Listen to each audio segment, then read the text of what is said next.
በጥበብ እግዚአብሔር መሰረት እንዴት መሬት ላይ እንደመሰረተ በጥበብ ሰማያትን እግዚአብሔር እንዴት እንዳቆመ ያወቀ ሰው የጻፈ የተነተነ ሙሴ ዘፍጥረት ላይ ሰለሞን ምሳሌ ላይ ባቀረበው መንገድ ይፈና አላቀረበም። እንዴት አድርጎ የእግዚአብሔር ጥበብ እንደተገለጠ ፍጥረት ላይ የገባው ሰውዬ ሰው የእግዚአብሔርን ስራ ያስተውለው። ሰነፍን አይደል ያለው በሙቀጫ አስገብተ ብትወቅጠው ስንፍናው አይለቀውም። ወቅተ አፈጭተ ምን ብለ መልሰ ስታቆመው ስቲል ሰነፍ ሰው አላው እንደኔ በእርጅናው ሳይሆን በጉብዝና ወራት ፈጣሪውን ያስባል። ኃይልማ አቬለብል ነው ቀርቧል። ኃይልን የምትጠቀመው በጥበብ ነው። ዕውቀት ልትጠቀጠቅ ትችላለህ።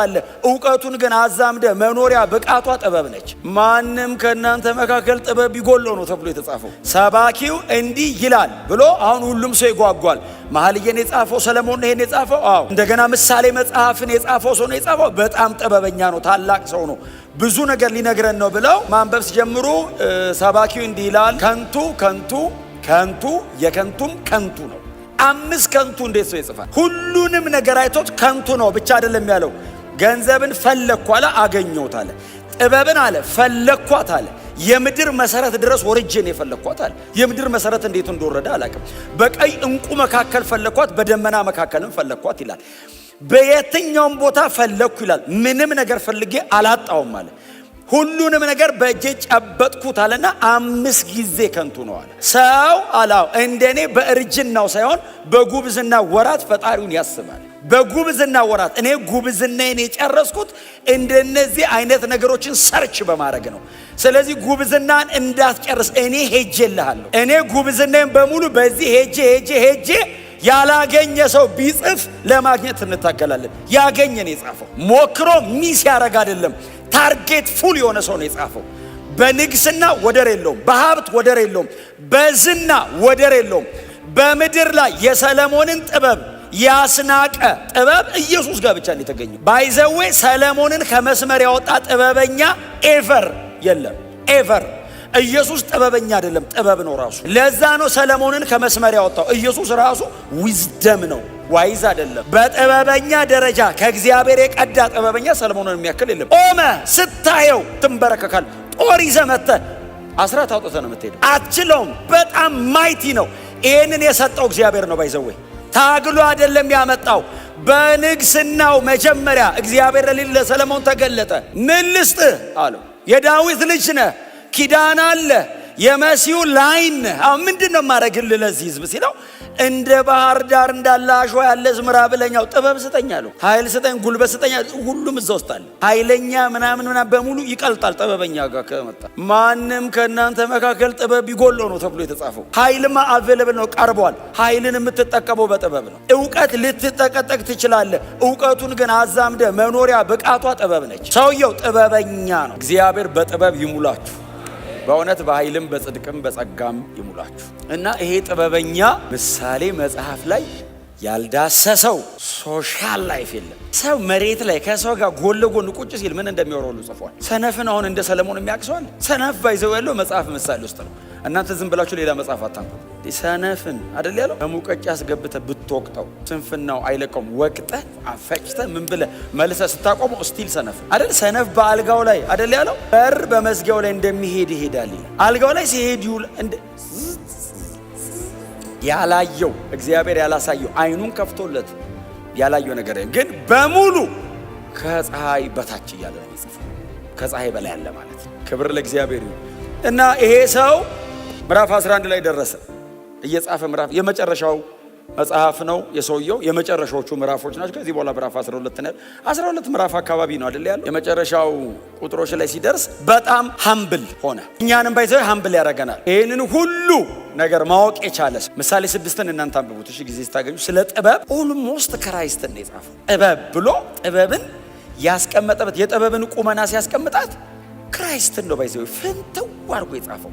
አንደርስታንድ አድርጎታል። ይሄንን ሁሉ ነገር ያየ ሰው ሃምብል ይሆናል። እንደሚለው ቁጥር 11:5 የንፋስን መንገድ እንደማታውቅ። አሁን ሰለሞን ምንም የማያውቀው ነገር አለ፣ ሁሉንም ነገር ያውቃል። ሰው ብዙ ነገር አጥንቶ የንፋስን መንገድ ሁሉ መርምሯል። የንፋስን መንገድ ሲመረምር በትክክል በእርግጥ ቃሉ የሚለው ዊንድ ብቻ አይደለም፣ ስፒሪት ነው የሚለው። ነፋስ የሚለው ንፋስ ብቻ ሳይሆን መንፈስም ነው የሚለው። የመንፈስን መንገድ እንደማታውቅ የሚሉ ድምጽ አለ። ሩዋ የሚለው ቃል ስለሆነ አንዳንድ ትርጉሞች ላይ ነፋስ፣ አንዳንድ ትርጉሞች ላይ መንፈስ የሚል ቃል ይጠቀማል። ይሄንኑ ቃል ባይዘው ኢየሱስ ተጠቅሞታል። በኋላ አነሳዋለሁ። ዮሐንስ ወንጌል ላይ ተጠቅሞታል ኢየሱስ ራሱ። የነፋስን መንገድ እንደማታውቁ ሁሉ ይሄ ከእኔ የተሰወረ ነው አለ። ይሄ ከሰው ልጆች የተሰወረ ነው።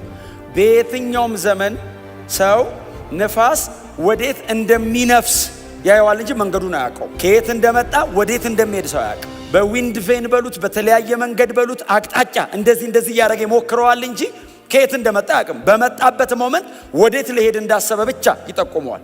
ወደዛ ሄዶ ይታጠፋ አያውቅም። ሰለሞን እንዲያለ የነፋስን መንገድ አታውቅም። የነፋስ መንገድ አይመረመርም። የነፋስን መንገድ እንደማታውቁ ሁሉ አለና ሀምብል ሆነ። ይሄን አውቄያለሁ፣ እዚህ ጋር ደርሻለሁ፣ ይሄንንም ነክቼዋለሁ፣ እዚህ ጋር ስትሆን እሱንም ነክቼዋለሁ፣ ከሱ ማለፌ እንትን አግኝቻለሁ ያለ ሰው የነፋስን መንገድ አላውቅም። አንተም የነፋስን መንገድ አታውቅም። ሰለሞን የነፋስን መንገድ እንደማላውቅ አይደለም እንደማታውቅ ነው የሚለው። ከዚህም በኋላ ማንም ሰው ቢመረምር ይህንን ሊያገኘው አይችልም። የነፋስን መንገድ እንደማታውቅ ሁሉ ቀጥሎ ምንድን ነው የሚለው? ሕይወት ወይንም መንፈስ። የቀድሞ ትርጉም ምንድን ነው የሚለው? አጥንት ከአጥንት በእናት ሆድ ውስጥ እንዴት እንዲዋደድ እንደማታውቅ ነው የሚለው።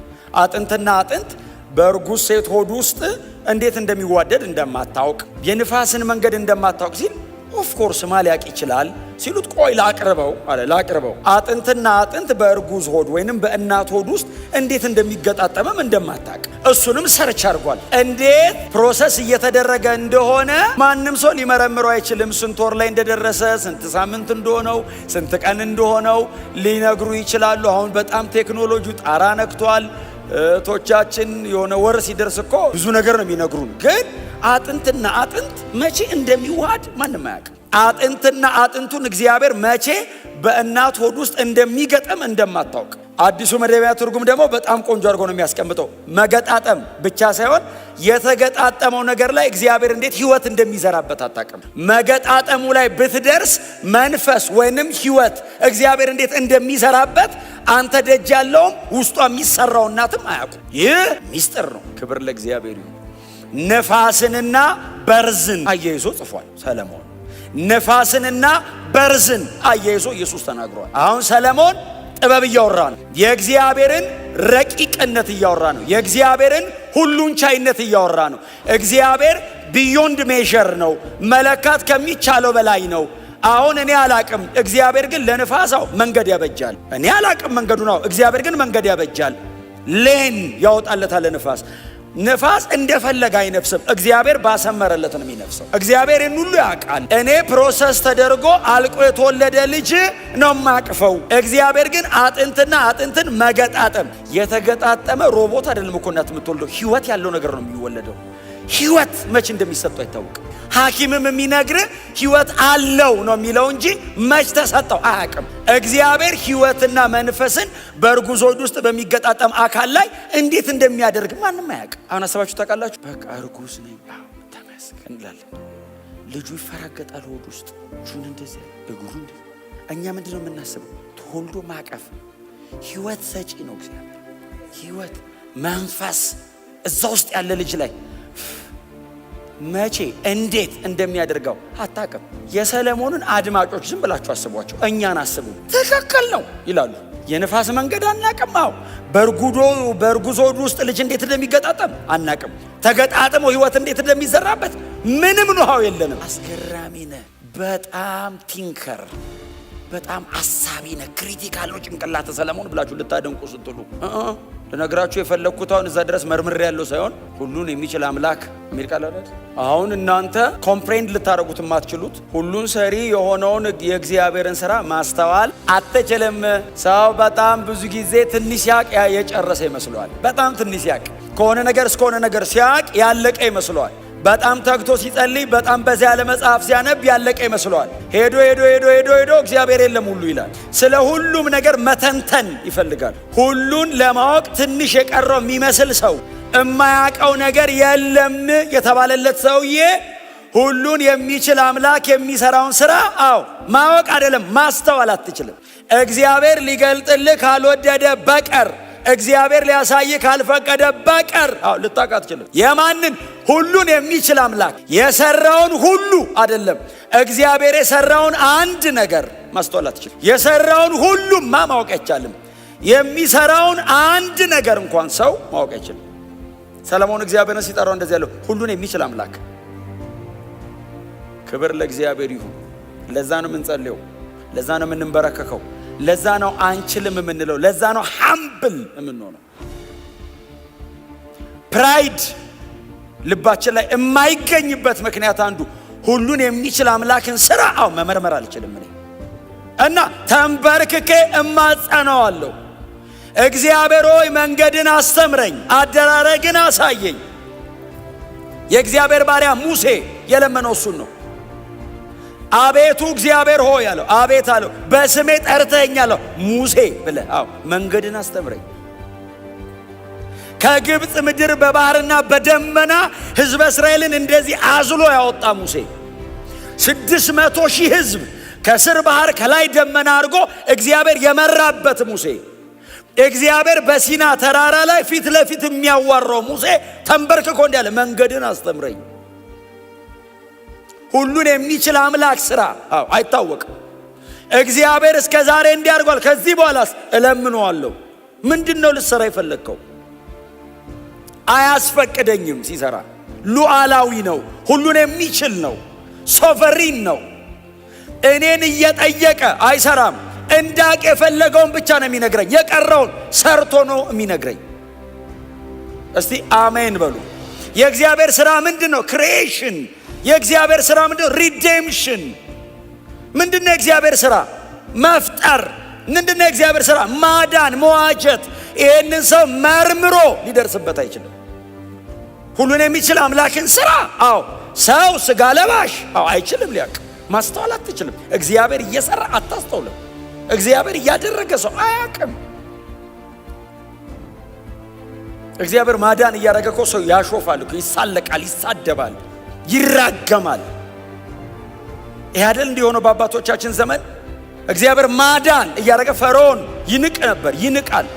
የቤዛነት ሥራ እግዚአብሔር እየሰራ በበግ ደም አድርጎ ለሚመጣው ነገር ጥላ እግዚአብሔር እየሰራ ፈርዖን እሰጠው ዘንድ እለቅለት ዘንድ እግዚአብሔር ማን ነው?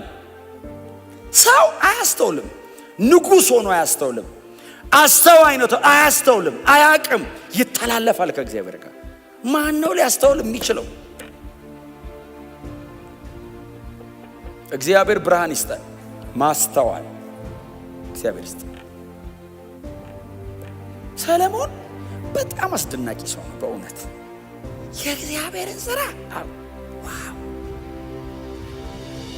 ክሪኤሽንን በጥበብ እግዚአብሔር መሰረት እንዴት መሬት ላይ እንደመሰረተ፣ በጥበብ ሰማያትን እግዚአብሔር እንዴት እንዳቆመ ያወቀ ሰው፣ የጻፈ የተነተነ ሙሴ ዘፍጥረት ላይ ሰለሞን ምሳሌ ላይ ባቀረበው መንገድ ይብን አላቀረበም። እንዴት አድርጎ የእግዚአብሔር ጥበብ እንደተገለጠ ፍጥረት ላይ የገባው ሰውዬ ሰው የእግዚአብሔርን ሥራ ያስተውለው። ይሄንን ሁሉ በዚህ መጠን እግዚአብሔር ሪቪል ያደረገለት ሰው ወደ ኋላ ሄዶ ክሪኤሽንን አንደርስታንድ አድርጓል ሰለሞን። እስቲል እንደዚህ ይላል የእግዚአብሔርን ሥራ። የትኛው እግዚአብሔር? ሁሉን የሚችል። ክብር ለእግዚአብሔር ይሁን። ጎናቸው አልሶ ማስተዋል ለምን በሉት፣ በደም ነገሩት። ማስተዋል ለምን። አያችሁ፣ የሆነች ነገር አድርገን ሜካኒካል ሆነን እንዳንሞት፣ የሆነ ነገር ደገም አድርገን እንዳንሞት እግዚአብሔር በሕይወታችን ላይ ዲዛይን ያደረገውን ነገር መጨረስ አለበት።